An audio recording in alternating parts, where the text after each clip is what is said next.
Hello everyone, new life academy में आपका स्वागत है। मैं प्रियंका सिंह, आपकी बायो की टीचर। तो अभी हम लोग आप पढ़ेंगे क्लास 10th में लाइफ एंड प्रोसेस में ही। नेक्स्ट हमारा क्या है, न्यूट्रिशन इन एनिमल, प्राणियों में कैसे पोषण मिलता है। तो चलिए ये देखते हैं। Animal are heterotrophic type organism because they are depend on their organism of food.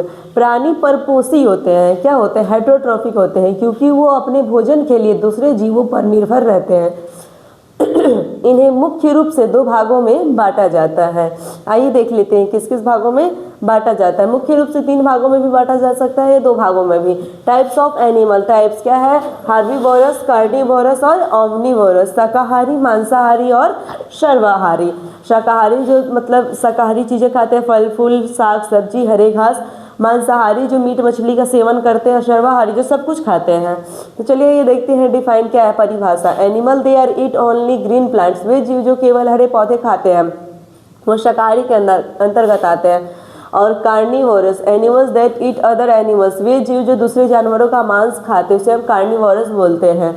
और वे जीव जो पेड़ पौधे और मांस दोनों खाते हैं, animal they eat both plants and animals is omnivorous. तो इंसान ओमनीवोरस में ही आते हैं। हम लोग तो सब खाते हैं ना, हम लोग हरी सब्जियां भी खाते हैं और फल फूल भी खाते हैं और मीट मछली भी खाते हैं। तो हम लोग किसके अंतर्गत, हम लोग सब कुछ खाते हैं।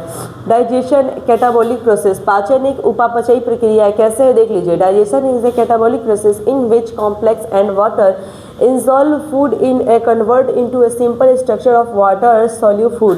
पाचन एक अपचयी कैटाबॉलिक प्रक्रिया। अपचयी का मतलब होता है कैटाबॉलिक, जिसमें जटिल और पानी में अघुलनशील भोजन को सरल संरचना वाले पानी में घुलनशील भोजन में परिवर्तित कर दिया जाता है। जैसे प्रोटीन का ब्रेकडाउन करके शरीर में प्रोटीन टूटकर अमीनो एसिड और वसा फैटी एसिड में बदल जाता है। क्या बदल जाता है, तो प्रोटीन ब्रेकडाउन करके शरीर में प्रोटीन टूटकर अमीनो एसिड बनता है और वसा जो है फैटी एसिड में बदल जाता है। ट्रांसफॉर्मेशन, परिवर्तन। कॉम्प्लेक्स स्ट्रक्चर, जटिल संरचना। सिंपल स्ट्रक्चर, सरल संरचना। वाटर इंसॉल्व, पानी में अघुलनशील। वाटर सॉल्व, पानी में घुलनशील। कैसे होती है, क्या होती है, तो देख लीजिए। Part of digestive system, human digestive system का पार्ट देख लीजिए। वोकल कैविटी है, मुख गुहा है। फिर साइलेब्री ग्लैंड है जिसे हम लार ग्रंथि बोलते हैं। फिर इसोफेजस है जिसे हम ग्रशिका बोलते हैं। इसोफेजस जिसे हम क्या बोलते हैं, ग्रशिका बोलते हैं। और लीवर जिसे हम क्या बोलते हैं, यकृत बोलते हैं। गॉल ब्लैंडर लीवर के जस्ट नीचे होता है, नीला कलर का होता है, पीत की थैली होता है जिसे हम गॉल ब्लैंडर बोलते हैं।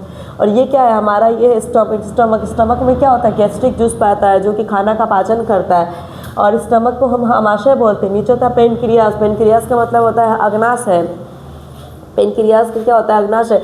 वो ब्लड शुगर को ये करता है, मेंटेन करता है पेनक्रियास। और इसके बाद ये क्या है, तो ये है लार्ज इंटेस्टाइन। लार्ज इंटेस्टाइन का 3 भाग है, डेड्यूनम, जेजुनम, इलियम। इसको हम लोग बोलते हैं डेड्यूनम, जेजुनम और इलियम, 3 पार्ट होते हैं। और ये क्या है आपका, बड़ी आंत, छोटी आंत। छोटी आंत का 3 पार्ट क्या है, caecum, colon, rectum. Caecum, colon, rectum. और इसे हम बोलते हैं अपेंडिक्स, जो कि साइड में होता है ना, अपेंडिक्स बोलते हैं। और इसे बोलते हैं एनस, लास्ट छोर का, बड़ी आंत का जो लास्ट छोर, इसको बोलते हैं एनस। खाना का जो पाचन होता है वो छोटी आंत में होता है, काइम करता है खाना का पाचन। जो प्रोटीन होता है वो सारे सेल्स को भेज देता है। और जो तरल पदार्थ जो होता है, जो मतलब वाटर होता है, जो तरल पदार्थ होता है, उसका पाचन कहाँ होता है, लार्ज इंटेस्टाइन में होता है। उसके बाद खाना जो अपशिष्ट बच जाता है, जो वेस्ट मटेरियल बच जाता है, वो सीक्रम के द्वारा होते हुए, इलियम के द्वारा होते हुए क्या हो जाता है, एनस के द्वारा वो